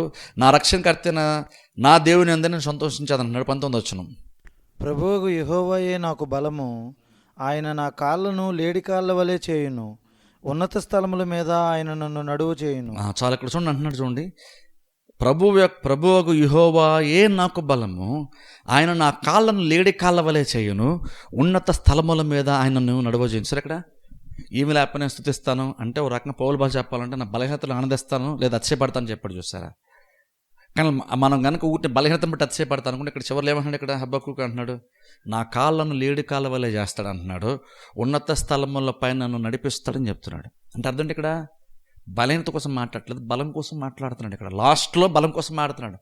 అంటే అర్థం ఏంటి, ఏవి లేకపోయినా ఎందుకు ఆనందిస్తానని చెప్తున్నాడు, ఏవి లేకపోయినా నాకు ఓకే అన్నమాట. ఎందుకు అంటున్నాడంటే అవి నన్ను నడిపించేది, నన్ను పైకి తీసుకొచ్చేది అవి కాదు కదా, నన్ను రక్షించేది, నన్ను బ్రతికించేది నా రక్షణకర్త అయినటువంటి దేవుడు కదా.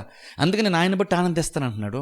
ఆదరణ అంటున్నాడు, సిచ్యువేషన్స్ అన్నీ ఒకళ్ళు నన్ను బలంగా నన్ను ఆవరించినా సరే, ప్రాబ్లమ్స్ అన్నీ నన్ను ఆవరించినా సరే, ఇంకను వాటన్నిటిపైన నేను నడుచుకుని పైకి వెళ్ళేటువంటి, నడుచుకుంటూ వెళ్ళగలిగేటువంటి సామర్థ్యము దేవుడు నాకు ఇస్తాడు. ఆయన నాకు బలము అంటే ఏమన్నాడు, ఆ బలం గురించి ఎలా మాడుతున్నాడు, లేడి కాళ్ళ వలె నా కాళ్ళను దేవుడు చేస్తాడు, నాకు అంత బలం ఇస్తాడు అంటున్నాడు. ఇదే మాట దావీదు కూడా అంటాడు. ఒకసారి చూద్దాం, చూడండి. సామెతల గ్రంథం, కీర్తనల గ్రంథం 18లో దావీదు ఎగ్జాక్ట్ ఇదే మాట అంటాడు. కీర్తనలు 18:33 వచనం చదవండి దయచేసి. కీర్తనలు 18:33 వచనం అదొకటి చదువుకొని ముగించుకుందాం. కీర్తనలు 18:33. ఆయన నా కాళ్ళు జింక కాళ్ళ వలె చేయుచున్నాడు, ఎత్తైన స్థలముల మీద నన్ను నిలుపుచున్నాడు. సరే చాలు. సో నా కాళ్ళు లేడి కాళ్ళ వల్ల చేస్తాడు, ఎత్తైన స్థలం మీద నన్ను నిలుపుతాడు అంటున్నాడు. అంటే లేడి కాళ్ళ చేస్తుంటే అర్థం ఏంటంటే, నేను ఎత్తైన స్థలం అంటే బేసిక్ నేను అంత ఎత్తు నేను ఎక్కలేను. అంటే ఈ సిచ్యువేషన్స్ అన్నిటినీ నేను జయించటానికి నాకైతే శక్తి చాలదు, వీటి పైన నేను నిలబడ్డానికి, వీటన్నిటి దాన్ని నేను పైకి ఎక్కడానికి నాకైతే సామర్థ్యం చాలదు, కానీ దేవుడు నన్ను ఎక్కిస్తాడు అంటున్నాడు. అంటే ఇప్పుడు చూడండి, లేడి కాలంటే అర్థం ఏంటి, ప్రమాదం వచ్చినప్పుడు బేసిక్గా ఈ దుప్పి లేదా లేడీలు ఏం చేస్తే సడన్గా పరిగెట్టడం స్టార్ట్ చేస్తాయి. సడన్గా స్ప్లిట్ మూమెంట్లో, రెప్పపాట్లో ప్రమాదం మీద వస్తుంది, లేదంటే సింహం తినడానికి వస్తుంది, వెంటనే స్ప్లిట్ సెకండ్లో అది మూమెంట్లో రెస్పాండ్ అయ్యి ఫాస్ట్ బయట వెళ్ళిపోద్ది. అంటే అంత అంచుల్లో ప్రమాదంలో కూడా అది టక్కన ఎస్కేప్ అయిపోద్ది. అది ఇక్కడ హబక్కూకు అంటున్నాడు, లేదా దావీదు కూడా అదే మాట అంటున్నాడు. ఏమన్నాడు, అవును ప్రమాదం నా దగ్గరికి వచ్చేసింది అన్నప్పుడు దుప్పి ఎలాగైతే సడన్గా పరిగెడుతుందో అలాంటి కాళ్ళు దేవుడు నాకు ఇస్తాడు, అలాంటి బలం ఇచ్చి నా పని అయిపోతుందని అందరూ అనుకున్న మొమెంట్లో టక్కన దేవుడు నన్ను తప్పిస్తాడు అంటున్నాడు. అంటే ఇంక పని అయిపోయింది చూడండి, ప్రమాదం దగ్గరికి వచ్చింది అయిపోయింది అన్న మొమెంట్లో సడన్గా చూసేసరికి ప్రమాదం నేనేం చేయలేదు. దూరం చూస్తే ప్రమాదం వచ్చింది, నీ పని అయిపోయింది అనుకుంటాం, కానీ సడన్గా ఒక్క సెకండ్లో దేవుడు ఒక అద్భుత కార్యాన్ని చేస్తాడు. నిన్ను మృంగివేయవలసినటువంటి దాని నుండి కూడా దీన్ని దేవుడు పైకి ఎక్కిస్తాడు, నువ్వు దాని నుండి తప్పించుకుంటావు. లేడి కాళ్ళ వలె అంటే స్ప్లిట్ మొమెంట్లో దేవుడు నేను రక్షించేస్తాడు. దేవుని నాకు రక్షణ, దేవుని నాకు విమోచన అంటువంటిది, దేవుని నాకు కార్యం అంటువంటిది ఏ క్షణమైనా సరే జరగచ్చు తెలుసా. మనం ఏంటంటే ప్రమాదం దగ్గరకు వచ్చేస్తుంది, ఇంకా దేవుడు ఏం చేయట్లేదేంటి, దేవుడు రక్షించట్లేదని అనుకుంటున్నాం, కానీ దేవుడు లేడి కాళ్ళ వలె దేవుడు నిన్ను నడిపిస్తాడు, నిన్ను పైకి ఎక్కిస్తాడు. నువ్వు వచ్చేసిన దగ్గరికి వచ్చేసిన తొందరపడద్దు. స్ప్లిట్ సెకండ్లో దేవుడికి ఎంత బలం ఇస్తాడంటే, నేను ఆల్రెడీ వచ్చేసింది, నేను ముట్టేసింది, నేను రింగి వేసింది అనుకున్న లోపలనే నువ్వు దానిని తప్పించుకొని పరిగెట్టుకుని ముందుకెళ్ళగలిగేంత సామర్థ్యం దేవుడు నీ జీవితానికి ఇస్తాడు. అదే హబక్కూకు చెప్తున్నాడు. అందుకే అంటున్నాడు, నా కాళ్ళు లేడి కాళ్ళ వల్ల చేస్తా, ఉన్నత స్థలముల మీద నన్ను నడువు చేయును. చూసారా, అల్టిమేట్ నడుస్తాను అంటున్నాడు, ఉన్నత స్థలాల్లో నడుస్తానని చెప్తున్నాడు. సరే, ఇప్పుడు అర్థం ఏంటి, అందుకని చూడండి, ఏమి లేకపోయినా సరే నేను దేవుని స్తోత్రం చేస్తానంటే అర్థం, ఎందుకు స్తోత్రాలు చెప్తాడు, ఎందుకు దేవుని బట్టి ఆనందిస్తాడంటే ఎందుకంటే నేను బలహీనంగా ఉండను, అవన్నీ లేకుండా కూడా దేవుడు నన్ను బలపరుస్తాడు, కాబట్టి యెహోవాను బట్టి నేను ఆనందించడం నేర్చుకుంటాను అంటున్నాడు. ఇది ఎవరి వల్ల అవుతుంది ఇలాంటి జీవితము? కేవలము విశ్వాసంతో జీవించేటువంటి వాళ్ళు మాత్రమే ఇలాగున ఆనందిస్తారు. ఈ ఆనందం అనేటువంటిది పరిస్థితులను బట్టి వచ్చేటువంటి ఆనందం కాదు. అన్నీ బాగున్నప్పుడు ఆనందిస్తూ, చిన్న చిన్న ప్రాబ్లమ్స్ రాగానే చింతపడుతూ దిగులు పడుతూ కూర్చొని ప్రాబ్లమ్స్ కోసం మాట్లాడుతూ ధ్యానిస్తూ బాధపడుతూ కన్నీళ్ళు కారుస్తూ చూసారా. బేసిక్ కొన్ని సందర్భాలు ఏంటంటే మనం అలాంటి విశ్వాసం జాలి పడుతుంది అంటాను. బహుశా కొన్నిసార్లు మనం కొంచెం వాక్య జ్ఞానంతో ఆలోచిస్తే బహుశా మనకి విశ్వాసం లేకపోవడం బట్టే కొన్నిసార్లు మనం అవసరానికి మించి బహుశా కన్నీళ్ళు కారుస్తున్నాం, బాధపడుతున్నాం కూడా కొన్నిసార్లు ఆలోచించుకోవాలి. నీకు ప్రాబ్లమ్స్ ఉన్నందుకు బాధ ఎవరికైనా సరే బేసిక్గా నేను ఎంతో కొంత జాలి ఉంటుంది, సంఘం నీ కోసం ప్రార్థన చేస్తారు. కానీ ఇంక నువ్వు ఎంతో కొంత నువ్వు విశ్వాసంలో లేకపోవడం బట్టేమో బహుశా నువ్వు కూడా కొంచెం ఎక్కువ బాధపడాల్సి నువ్వు వస్తుంది. అప్పుడు నీకేం కావాలంటే దేవునితో ఒక ఫ్రెష్ ఎక్స్పీరియన్స్ కావాలి నీకు. అది నీ ప్రాబ్లం సాల్వ్ చేస్తుంది. దేవుని యొక్క దర్శనం కావాలి. బేసిక్గా దేవునితో నీకు నూతనమైన అనుభవం కావాలి. అది నువ్వు చర్చకొచ్చి వాక్యం వినేటప్పుడు కావచ్చు, దేవుని సన్నిధిలో నువ్వు గడుపుతున్నప్పుడు కావచ్చు. కొన్ని సందర్భాల్లో మనం చర్చకొచ్చి వాక్యం వినేటప్పుడు, నువ్వు చర్చలోకి వచ్చి దేవుని సన్నిధిలో గడిపేటప్పుడు కూడా దేవుడు ఇలాంటి బలమైనటువంటి ఒక కార్యాన్ని నీలో జరిగించచ్చు తెలుసా. చర్చకి ఎందుకు రావాలంటే ప్రాబ్లమ్స్ కూడా చర్చకి ఎందుకు రమ్మంటుంది తెలుసా. నువ్వు చర్చకు వచ్చినప్పుడు కూడా ఎలాంటి దేవుడిని కనుక నేను ఆ కుడికలో దేవుడిని దర్శిస్తే, నిజంగా ఇలాంటి అనుభవం కనుక ఒక మనిషి ఎక్స్పీరియన్స్ చేస్తే, ఒకసారి ఆలోచించండి, ఆ వ్యక్తి యొక్క లైఫ్ ఎంతలాగా టర్న్ అయిపోద్ది ఆలోచించండి. అన్ని దారులు మూసిపోయినా సరే ఇంకా నేను దేవుని బట్టి నేను ఆనందిస్తాను. నేను అంటాను అన్నీ బాగున్నాయి కాబట్టి ఒక విశ్వాసం చూసి అబ్బా లైఫ్ ఎంత బాగుంది, ఎంత ఆశ్చర్యకరంగా ఉందంటారు. కానీ నేనైతే ఉంటానంటే ఏమీ లేకుండా కూడా ఇలా కనుక బ్రతకగలిగితే అది నిజమైన ధన్యత అంటాను. అన్నీ బాగున్నాయి కాబట్టి నువ్వు హ్యాపీగా ఫీల్ అయ్యేటువంటి స్థితి కాదు. అంటే నేమి లేకపోతే సరే ఇంకో నువ్వు ఇంతలాగా ఆనందించి చూడు, అది నిజమైనటువంటి ఆత్మీయ స్థితి, నిజమైన ధన్యకరమైన స్థితి అయితే అదంటాను నేను. ఎందుకంటే అన్నీ ఉన్న దాన్ని బట్టి నువ్వు ఆనందిస్తున్నావు అనుకో, రేపు నీ ఆనందం ఉండొచ్చు ఉండకపోవచ్చు, ఎందుకంటే అయిపోతే నీ ఆనందం పోతుంది. అది వస్తువులను బట్టి కావచ్చు, మనుషులను బట్టి కావచ్చు.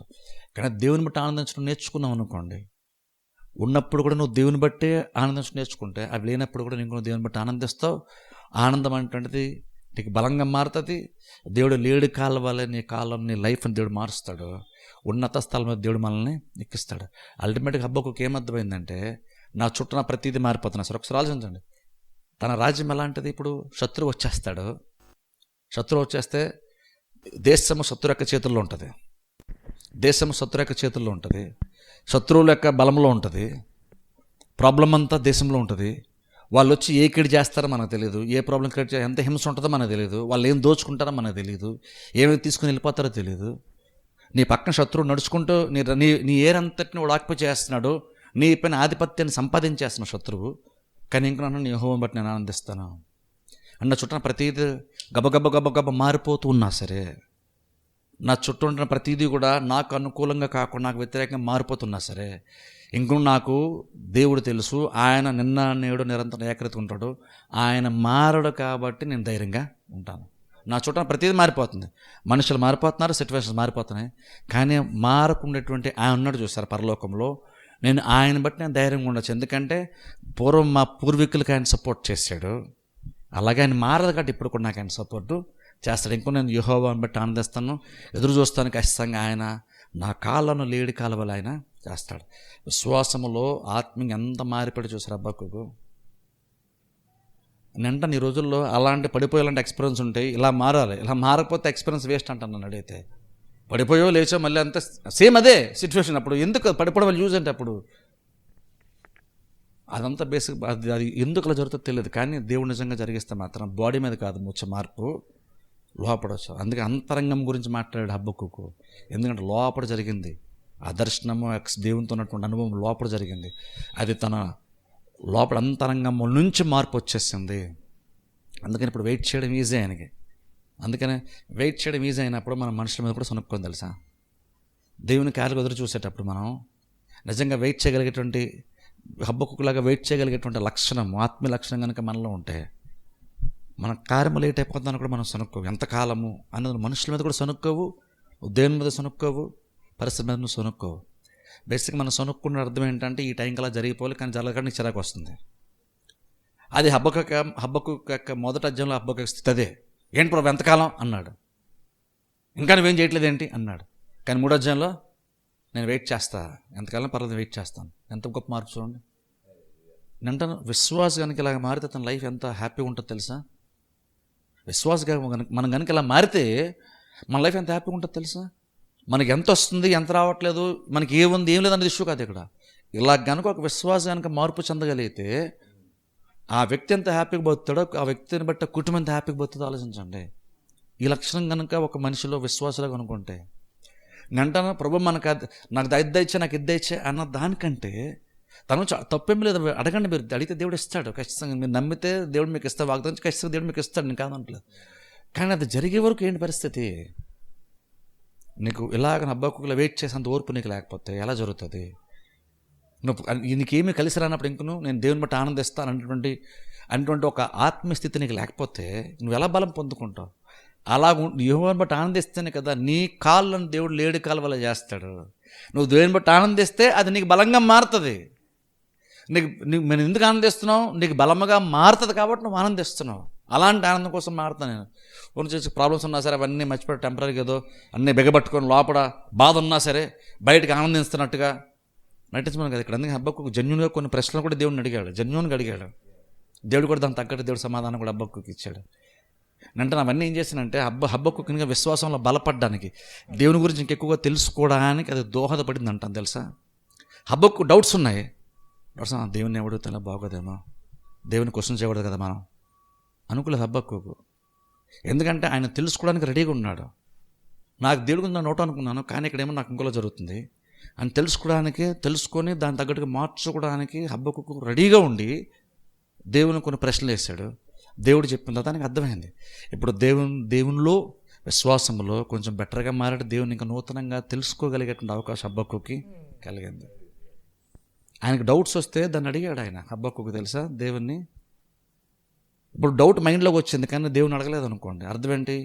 ఆ ప్రశ్నకి సమాధానం నీ మైండ్తో నువ్వు వెతుక్కునే ప్రయత్నం చేస్తున్నావు. కానీ దేవుడు నీ మైండ్కి అర్థము కాదు. సిచ్యువేషన్ గురించి దేవుడు చెప్పాలి, ఎందుకంటే ప్రతిదీ ఆయన కంట్రోల్ ఉంటుంది కాబట్టి ఆయన చెప్తేనే నీకు తెలుస్తుంది. నీ పరిధిలో ఉన్నటువంటిది కనుక నీకు తెలిసిపోయేటట్టయితే అసలు డౌటే రాకూడదు. నీకు డౌట్ వచ్చినది ఏం ప్రూవ్ చేస్తుందంటే నీ పరిధికి మించింది ఇంకేదో ఉంది, నీ సామర్థ్యానికి మించినటువంటి వాడు చెప్తేనే నీకు ఆయన మార్గం అంటే నీకు అర్థం అవుతుంది. అలా మనకి ఏ డౌట్స్ ఉన్నా సరే నిజంగా తెలుసుకొని మార్పు చెందడానికి రెడీగా ఉండు. తగ్గింపు స్వభావంతో దేవుని అడిగితే దేవుడు కూడా మన క్లారిటీ ఖచ్చితంగా ఇస్తాడు. అది మన విశ్వాసానికి దోహదపడుతుంది, విశ్వాసంలో బలపడతాం, దేవునిలో బలంగా మనం ముందుకు సాగుతాం. అందుకే లాస్ట్లో ఎంతకాలం ప్రభువుని స్టార్ట్ చేసినటువంటి హబ్బక్కుకు నేను దేవుని బట్టి ఆనందిస్తాను అన్న ముగింపులోకి వచ్చాడు. దేవుని ఆయనకున్నటువంటి ఆ సహవాసం బట్టి అలాంటి బలమైనటువంటి మార్పు హబ్బక్కుకులు వచ్చింది. వెంటను మనం కూడా అలాంటి అనుభవం ఉన్నా మనం కూడా వెళ్ళాలి. దేవుని అనుభవిస్తున్నామంటే దేవుని నిజంగా అనుభవిస్తే కనుక అలాంటి మార్పు ఖచ్చితంగా మనకు వస్తుంది. మనం కూడా విశ్వాసం ఉంచగలుగుతాం, మనం కూడా వెయిట్ చేయగలుగుతాం, మనం కూడా ధైర్యంగా ఉండగలుగుతాం, దేవుని బట్టి మనం కూడా ఆనందించగలుగుతాం. వెంటనే అలాంటి ఎక్స్పీరియన్స్ కోసం మీరు దేవుని అడగండి. అది బహుశా మీరు ఏదో కొట్టుకొని పడిపోయేలాంటి ఎక్స్పీరియన్స్ కాదు. చర్చకు వచ్చిన ప్రభు నీ దర్శనాన్ని నాకు చూపించు, నేను నీ దర్శనాన్ని పొందుకోవాలంటే నీ సన్నిధిని అనుభవించాలి. నీ పర్సనల్ లాస్ట్ వీక్ అంటే ఈరోజు నీ సన్నిధిలోకి వచ్చినప్పుడు నేను దగ్గర అనుభవించాలి, నీ ముఖ దర్శనం నేను చూడాలి. అలా ఎప్పుడైతే మనం నిజంగా సిన్సియర్గా వెతుకుతామో హబ్బక్కుకు అడిగాడు 3వ అధ్యాయం స్టార్ట్లో దేవుడు ఇచ్చాడు. నువ్వు కూడా అయితే దేవుడు ఇస్తాడు. అది వాక్యం ద్వారా కావచ్చు, నువ్వు దేవుని సన్నిధిలో బట్టి కావచ్చు. అలాంటి నీ ఆత్మ దేవుని ఆత్మతో ఏకమై సహవాసం చేసినప్పుడు కొంత టైం స్పెండ్ చేసిన ఖచ్చితంగా హబ్బక్కుకు వచ్చిన మార్పు మనలో ఖచ్చితంగా వస్తుంది. అది వాక్యం ద్వారా కావచ్చు, దర్శనం ద్వారా అయినా సరే కావచ్చు. కానీ దేవుడు నిజంగా అనుభవించినటువంటి వాళ్ళ స్థితి అలా మారిపోతే ఇక్కడ మనం చూస్తున్నాం. అలా మారాడు హబ్బక్కుకు. అంటే మనకు కూడా ఫస్ట్ ప్రయారిటీ మనకు కూడా అది అవ్వాలి. ప్రభు నాకు ఈ ప్రాబ్లం సాల్వ్ చేయ, నాకు ఆ ప్రాబ్లం సాల్వ్ చేయను కాదు, ప్రభు ఇలాంటి అనుభవం నాకు కూడా దయచేయి. హబ్బక్కుకు ఇలాంటి అనుభవం వచ్చింది అనుకోండి, అప్పుడు ఒకసారి ఆలోచించండి. అంజూరపు చెట్లకి కాయలు లేకపోయినా సరే, అలాగే దొడ్లో పశువులు లేకపోయినా సరే, ఏవి లేకపోయినా సరే ఇంకనూ మనం ధైర్యంగా ఉంటాం. ఎందుకంటే ఒక సత్యం మనం తెలుసుకున్నది ఏంటంటే యెహోవా మారడు, ప్రతిదీ ఆయన కంట్రోల్లో. ఆయన కంట్రోల్ ఉన్నప్పుడు నేను ఎందుకు విశ్వాసం ఉంచాను, నేను నీతిమంతాన్ని విశ్వాస మూలంగా జీవిస్తున్నాను, అప్పుడు నేను ఎందుకు నిర్మూలం అయిపోతాను. కాబట్టి ప్రాబ్లం రావచ్చు, కానీ ఆ దగ్గరికి వచ్చినప్పుడు దేవుడు లేడి కాళ్ళలాగా నన్ను మారుస్తాడు, నేను వెంటనే ఎస్కేప్ అవుతాను. ప్రార్థన చేసి అందరూ తల గురించి కళ్ళు మూసుకోండి. స్తుతి పాడేదా నా యేసునాథా, నాకై నీవు చేసిన మేలకై కోటి కోటి కృతజ్ఞతలు. నిజ రక్షకుడు యేసు క్రీస్తని విశ్వసించెదా,